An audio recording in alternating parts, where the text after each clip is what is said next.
Bonjour, nous sommes au Forum des projets urbains et je reçois aujourd'hui Iba Debouc, directrice déléguée territoire à la REP. Bonjour. Bonjour. Alors, vous êtes venu aujourd'hui pour nous parler de l'Atlas des gares parisiennes. Alors, qu'est-ce que c'est ? Alors l'Atlas, c'est une démarche qui a été engagée entre 2021 et 2023 par AREP en tant qu'agence de conception, filiale de SNCF Gare et Connexion. Une démarche partenariale aussi entre la maison SNCF, SNCF Gare et Connexion plus particulièrement, et la ville de Paris pour tracer la trajectoire de transition écologique sur les 6 grandes gares parisiennes. Donc des emprises assez importantes. On est sur 70 hectares en milieu urbain très contraint, très dense, donc au cœur de la ville de Paris. On est sur des emprises emblématiques, des situations exceptionnelles.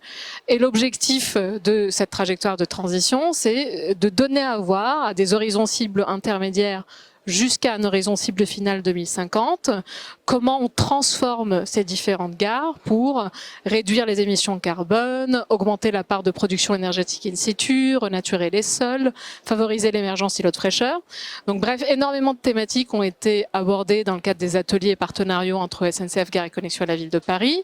Et aujourd'hui, l'Atlas expose le travail sur 3 principales thématiques, 3 angles d'approche qui sont l'énergie carbone, la végétalisation et l'albédo. Et ce travail constitue quelque part un défi, parce que du coup on est lauréat du défi urbain, parce que c'est la première fois qu'on a un véritable cadrage qui est fait sur ces situations de grandes emprises, grandes pièces urbaines, et qui va permettre d'asseoir le socle de l'ensemble des projets d'aménagement à venir sur ces 6 grandes gares parisiennes d'ici 2050. Donc c'est un projet assez massif. Alors, quels sont les enjeux pour la REP ? Alors, ce projet est extrêmement important pour nous parce qu'il illustre l'ambition de l'agence, plus particulièrement l'ambition qui est affichée par son président, Raphaël Ménard, depuis quelques années, qui est celle d'inventer un futur post-carbone. Parce qu'on est convaincu effectivement que ces gares constituent des objets uniques, industriels, urbains, techniques, etc. Mais on est aussi sur des objets qui sont à la croisée de 2 grands secteurs d'émissions de gaz à effet de serre, qui sont la mobilité et la construction. Donc 2 secteurs qui à eux seuls émettent quasiment 50% des émissions de gaz à effet de serre à l'échelle nationale. Et donc aujourd'hui, dans une logique de transition, on se rend compte, d'ailleurs ça a été dit à plusieurs reprises au Forum des projets urbains, qu'il faut absolument changer de paradigme, qu'il faut construire autrement, aménager autrement et même se déplacer autrement.